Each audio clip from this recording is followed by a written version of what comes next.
Welcome back to Entrepreneur Central. I'm your host, Marjorie Way, on 106liverradio.com. And we are blessed today. And she shared some amazing things that happened. God is awesome. But Dr. Jerrica Dodd, I had her name wrong. I apologize. But I want to introduce you. I'm going to introduce her. She is a pharmacist. She's a minister. She's a counselor. She's a leader. She just does a lot of things. Welcome to Entrepreneur Central, Jerrica. Sorry. Thank you, Marjorie. You're welcome. You're welcome. I'm so glad that you're here. And when we met back in February, I promise you, you had such a great energy and a great impact. So I just loved your energy, and the information was very convicting. I was very convicted. I'll put it that way. And in a good way. I'm going to use it in a good way. Good. So, Jerrica, tell us about your business. You do Jerrica Speaks, right? JerricaSpeaks.com. Yes. And you provide health and wellness coaching. Yes. And something that we really, really need. Right? Okay, I'm going to get you closer to the mic. Just pull it closer to you. There you go. Okay. And so tell us about your business. Well, I had the great fortune of being laid off last year. And it gave me an opportunity to pursue some things that I've been interested in doing, but because of work, just didn't have the time. Right. And I had for the longest wanted to do something about my health, as well as about my weight, which is part of my health. And so the first thing I decided to do was to take a look at my eating. Okay. And so I did a 21-day cleanse, and I would be honest. I have to be honest and say that I didn't get it exactly right, but I got enough stuff out of my diet that my body said, oh, she's trying to change. Okay, good. And then the next thing I did was I signed up to become a Zumba instructor. You know, that's a real, you stretched it, didn't you? Yes. I had never seen myself on stage teaching Zumba, but I thought, now if I ramp up my workout such that I can teach others, I'm going to get rid of some of the health problems that I have. Right, okay. And so I became a Zumba instructor last February and just danced my way through 2015. And I was amazed at just making small changes in my diet and moving. Right. Movement is so important. Right. So because I don't know if I would be that, I would be that bold, okay, because that's courageous to actually go into instructing. What made you take the extreme step of, you didn't just say, I'm going to go take a Zumba class. No, you said, no, I'm going to get certified and learn how to teach it. What made you take that particular step? Well, because I knew that if I taught it, I would work harder. Okay. When I am a student, and I had been going to Zumba for a couple of years by the time I decided to be an instructor, but as a student, you could go and say, oh, well, I'm not feeling this. Right. I won't jump as high. Sure. I won't, I'll do the low version, the low impact version when you don't feel like it as a student. But as an instructor, that really wasn't an option for me. Right. I needed to be a good example for those that I was teaching. Okay. And so it gave me the opportunity to kind of ramp it up, if you will. And to push yourself. Yes. That's great. Yes. And so then JerricaSpeaks.com came about in the midst of all of that as well, because the word tells us that Christ came so that we might have life and life more abundantly. Yes. And I wanted to help others find whatever that abundant life was for them and help them live that life. And so decided to enroll in the Institute of Integrative Nutrition and learn about health and wellness coaching. So I completed that last year as well. Okay. And so that gave me the opportunity to coach people generally about their health and wellness. But what we find is that, we're complex creatures and everything's connected. Right. So usually there may be a relationship concern or a career issue or challenge spiritually. Yes. And so what I do is try to incorporate the entire being in my coaching and say, well, let's look at your life, including the health and fitness portion. But when something's out of order, we need to address that. Right. And usually the other things will fall into place. Right. Now, you do that from a business perspective. That's you deal with the people. Yes. You're a people aspect. Yes. And so there's dynamic constantly, Yes. right? Because every human being is different. Mm-hmm. How how did you cultivate that into actual, the business aspect of it? Well, I believe that it's important to meet each person where they are. Yes. And some people will come and say, "Oh, I'm ready to be coached," but they're really not. Yeah. It seems like a good idea, It but sounds they're like really it. not. Uh-huh. Some people are ready to be coached, but they really don't have the funds Okay. to put towards coaching or Yes. to dedicate to that.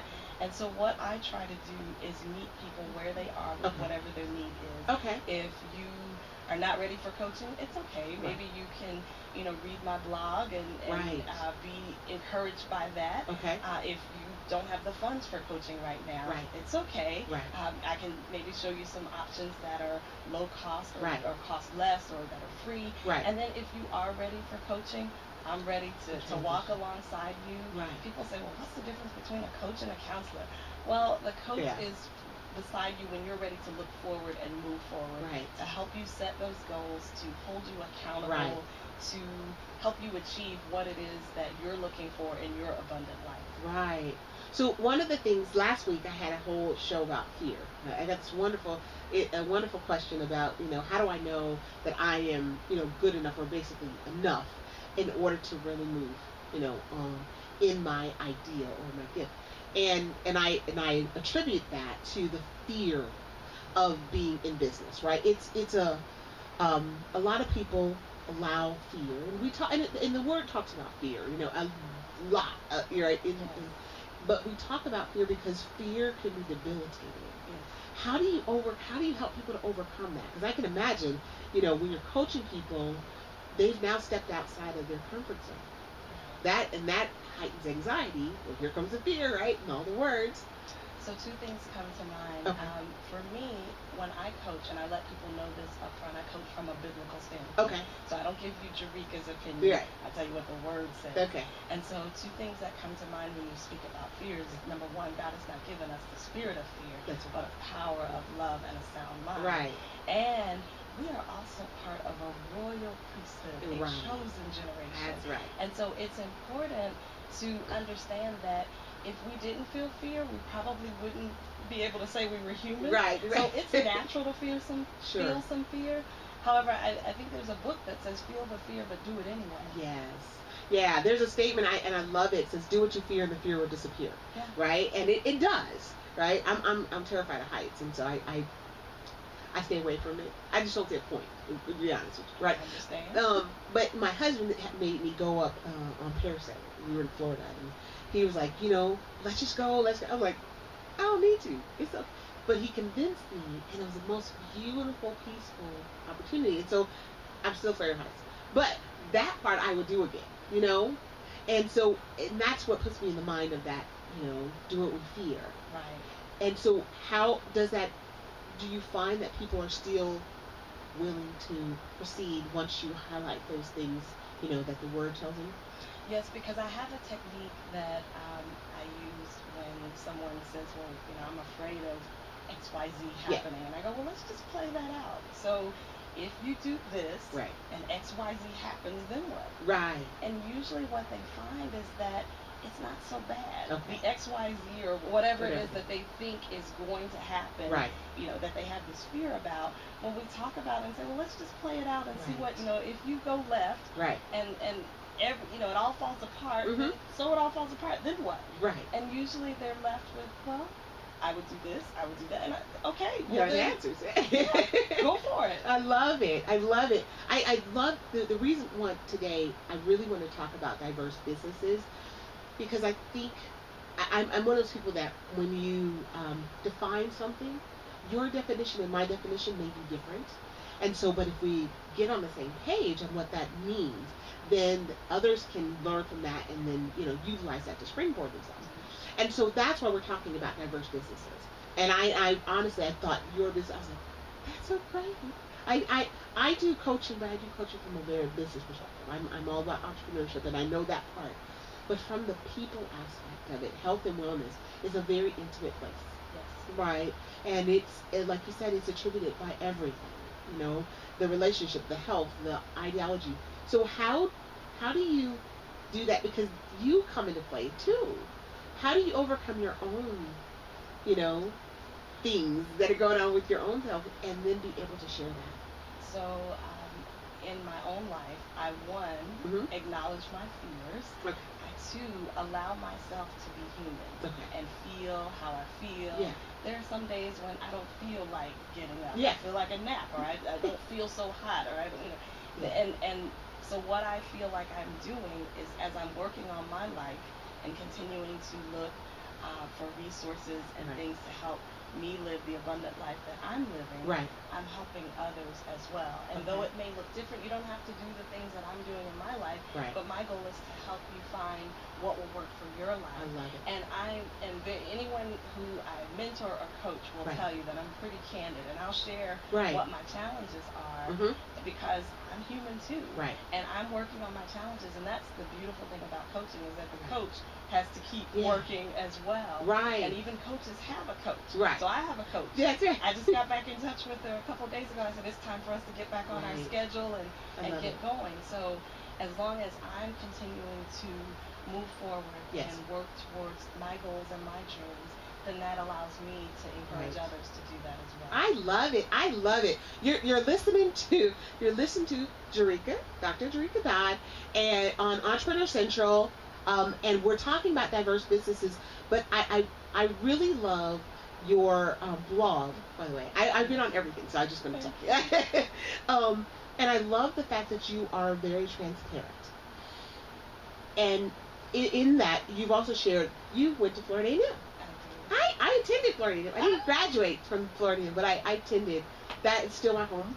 I am an HBCU lover. I'm the highest of 7 hills. Yeah, that's right. Amen. There you go. So, in those experiences, how have you been able to translate that? You know, because there are dynamic experiences that we had to go through. I mean, in Tallahassee, whether you're talking about crossing over to Florida FSU, or you're in that city and what's offered, what's not, those types of things. How does the sum total of your personal experiences contribute and allow you to, translate that to how you're giving to your clients? I think one of the biggest things that I got from Florida A&M, I would say first, is my education. Yeah. I think, or I know, Mm-hmm. it's a pharmacy school Yes. that definitely Definitely. produces Yes. great quality pharmacists. Yes. The other thing that I got from Florida A&M is I got the understanding of how diverse our people are. Yes. When I got there, Yeah. I did not know that we came in all shades, all, Yes. it was just amazing, Yes. the diversity amongst the African American population Yes. that I had never ever seen before. Right. And I had, in my formative educational Mhm. years, had always been in the minority. Yes. And so here I was in the Yes. majority, and so that was a reversal and Right. a learning lesson for me. It was a lot of fun. Yeah, I did too. I felt the same way. I had the same similar academic experience where my going to Florida A&M was an eye opener. Yes. But it also made me aware of myself, and that pride in saying, hey, I'm not the only one pursuing a goal, I'm pursuing a dream. Right. And although the world will tell us that we as African Americans aren't capable of doing things, you get to see a sea of individuals that are all capable. Right. And we all look like me, right? Right. Yes, and I had not had that before. Yeah. So you also do work at your church, Yes. right? Yes. And so do you do most of your coaching through your church, or exclusive to that? Actually, it's exclusive of that, but I thank you for an opportunity to share about Yeah. my church, because I love that place. It's Global Leadership Christian Center, Awesome. and our website is just that, globalleadershipchristiancenter.com. Awesome. And our church exists to be the world leader in Mhm. advancing salvation, love, and business success Oh, among wow. Christians. That's great. And we love it when people come and visit us. Mhm. And our promise to people is you will receive a word and worship experience that is life-changing in a loving environment. And so most people are shocked by the amount of love that they feel when Yes. they walk in the doors Yes. of Global Leadership. And so I love it. Yeah. I was just there last night. We had our fourth Tuesday Bible study. Oh, We cool. usually do it by conference call, but it was live. Okay, that's at great. Church last night, Uh-huh. so I get excited when I go to that place. Okay, that is great. And so so do you are you able to promote, since you all do business? Are you able to promote those types of endeavors? Because what I found is, and I was talking to somebody a couple weeks ago about business, in that I think one of the most underserved communities is the church community. We have lots of businesses that start and, of course, originate because it's the largest population on a Sunday where you see, right? And that's across the country. But we don't highlight, all of us don't promote and highlight the business aspect of it. So for you to say that that's a part of you all's mission, that's huge. So how do you cultivate that relationship and making sure that you're keeping the church and your business, exclusive? Of course, church is there, we're here to worship and glory to God, but also it's really, if we look biblically, that was a promotion in the Bible. It talks about business and the marketplace and those types of things. So how are you able to, one, do you get to combine that and share your gifts there, but then how do you then segregate it as well? Well, I'll talk about the segregation first, because I never want to have a conflict where it looks like, because I'm in a ministerial role at the church. Okay. And so I never want anyone to feel any pressure that they have to patronize my business, or they have to allow me to coach them, or what have you. And so that's the segregation part of it. But I definitely share my talents. When I became a Zumba instructor, you can ask the members of global leadership how many Zumba classes we had, and they are probably not aware, but I'm actually preparing to become a yoga instructor. Oh my God, that's so to be a nice complement and balance to the Zumba. And so who do you think I'll try out the yoga on? Of course. I'm going to embark upon a curriculum called Holy Yoga. So it's a Christian yoga program. Awesome. And so I love to share my love of fitness with the ladies of the church, and the men too. And so that's one of the ways that I give back from my business. And that's really cool. That's really cool that you can actually incorporate it and found a good, unique way of incorporating. So then how, as far as Jerrica Speaks on your blog, and how do you reach out to people? What do you use as far as your growth mechanism? Wow. Word of mouth. I meet people at conferences like we met earlier in the year.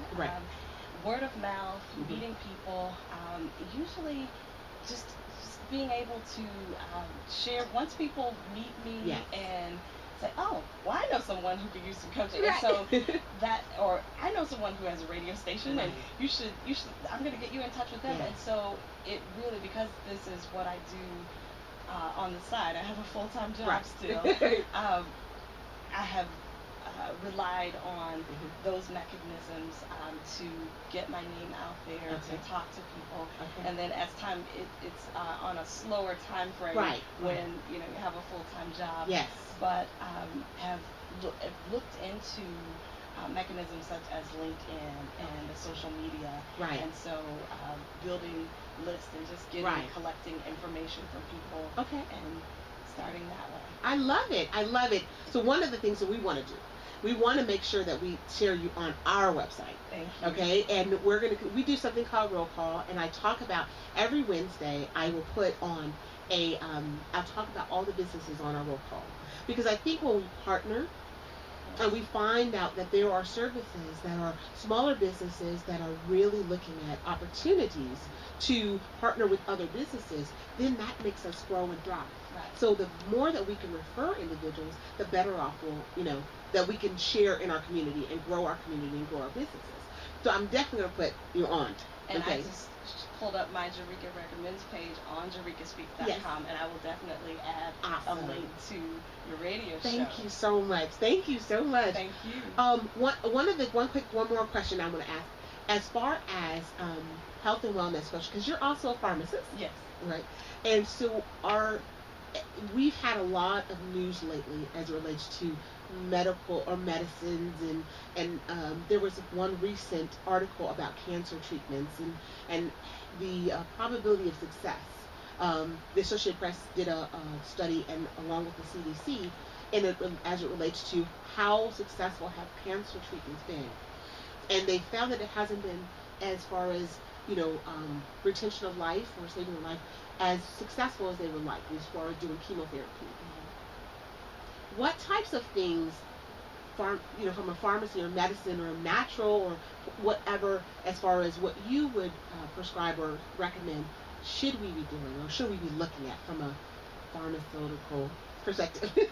So one of the first things that I encourage people to do is take charge of your health. Okay. Oftentimes we go to the doctor and let him or her just tell us what's going to Absolutely. be. And we sit and we listen and we take notes or instructions and say, well, they said do this. That's right. And so that's what I'm going to do. That's right. So my first suggestion is to take charge of your health. Ask questions. It's okay to ask questions because this is your body. Right. And you know best how you feel. I remember when I was preparing for surgery earlier this year, I asked a lot of questions. Right. How's this going to impact me in this way? What drugs are you going to use? Right. How long will I have a recovery? I asked everything that I could possibly think of.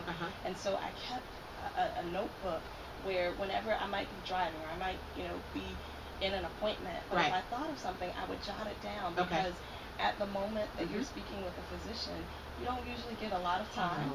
And so you need to come ready with your questions about your health. Right. I also say that it's important. Everybody needs an advocate for their health. Everyone needs an advocate. Right. And so if something just doesn't feel right, it probably isn't right. And so it's important to let people know how you feel, even if they're looking at you like you're crazy. And you say, hey, I don't know what's wrong, but there's something wrong, and we need to find this out. Don't just take it and say, well, I still don't feel right, but they say I should be all right. Right. And so it's very important to take charge, to advocate for yourself, and if you don't have the ability to advocate for yourself, find someone who knows what questions to ask. So that's part of what I do when people come to me. I will do an initial health evaluation where we just talk about your health. What's going on, what's good, what's working, what's not, how are you feeling, what is your parents' health. We don't realize it, but oftentimes as we age, we start to see some of the same concerns in our parents. So look at your parents. They're probably 20 plus years older than you, and you can look at their health, and that will give you a barometer of what your health could potentially be. Okay, because that's one of the things you highlighted as far as, I love the fact that you should ask a lot of questions, because you're right. We don't think about it in the heat of the moment. You're already emotional because I don't want to be here. I don't want to be in front of my doctor. I don't want to talk to them. But instead, we're actually looking to them to tell us what it is. So as far as pharmaceuticals, is there a way that we can assess how that will work with our bodies? I think the important thing to do is have a relationship with your pharmacist. So oftentimes, we have pharmacies and they have drive-thrus, and we've gotten into the habit of going through the drive-thru, just give me my medicine, here's your money, and I'm off because I've got things to do. I've got kids in the backseat, what have you. However, it's important to, I feel, have a relationship with your pharmacist. And even if you don't have time and you do have to go through the drive-thru, when you get home, sit down, read the leaflet that comes with your medication. Ask questions. Do I need to take this with food? Does it matter what time of day I take it? What are the side effects? Sometimes people get a little alarmed when they read all the side effects. Somebody just asked me that the other day, and I said, well, what happens is whenever a clinical trial is done, all the side effects that are reported, whether they're related or not, have to be reported because you don't know. And so don't be alarmed, but be aware of what could possibly happen. But I think the best thing you can do is, again, ask questions of your pharmacist. If you're looking for some type of over-the-counter treatment or you're getting a new prescription, the pharmacist doesn't usually have knowledge of what you're taking over the counter unless you tell them. So it may be worth a phone call or stop by the counter to say, is it okay to take these together? I have hypertension or diabetes. Is it okay to take this cough medicine, which sometimes it's not.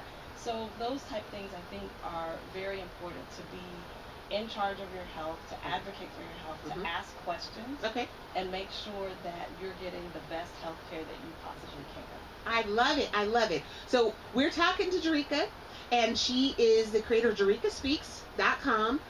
Everyone, I tell you what, if you are interested in your health and your wellness, you need to go on JerricaSpeaks.com, because I did it. I did it. I went because I'm just nosy like that, and I wanted to make sure that I understood all the things that you offered, because I had your flyer, but it didn't tell me everything. So I went on, and you have so much information and so many things that we don't know as a normal, just, going about our busy lives, our daily lives, we don't necessarily know. And it didn't take long.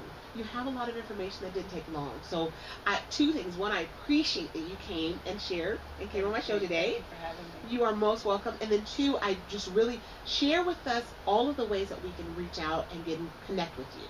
So the best way to reach me is through the website, and it's JerricaSpeaks.com. That's Jerrica Speaks, SPAKS.com. And on that home page, there is a form about halfway down in the middle that says Contact Me.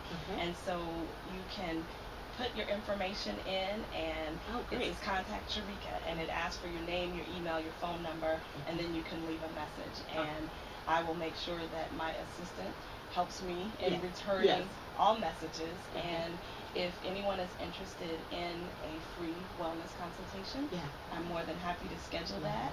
And if you're looking for wellness coaching or just coaching in general, life coaching, we can definitely talk about those packages as well. I love it. I love it. I love it. And okay, so where are you going to be doing the classes? Because if I can get there, I live in Marietta, so if I can get to it, I promise you, I need to. When I start doing your yoga.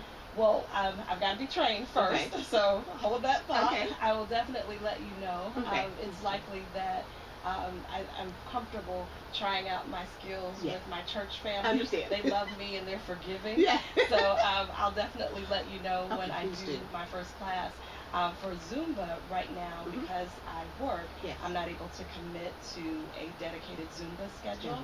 So I'm available to substitute teach for my instructor friends when they need help. If I'm available in the town, then I'll substitute teach for Zumba. I love it. I love it. We're going to definitely stay connected. We're going to share your information on our website. And I promise you, you will not regret. Her energy is awesome, by the way. She's just a really cool person to be around. Thank you. So I'm real grateful for you to come, that you came on Entrepreneur Central, and we will definitely have you back. I would love that. I will invite you, because I love to do panels where we're talking about a particular topic, and health and wellness is something that we really need to tackle, particularly for our community. Yes, because if you don't have your health, you don't have anything. That's kind of important. Very. So we're going to come back on Entrepreneur Central. We'll be back shortly, and we'll come back and we'll talk about some more diverse businesses. Again, I'm going to share with you guys the progressive techniques, developing a better you business. But we'll be right back.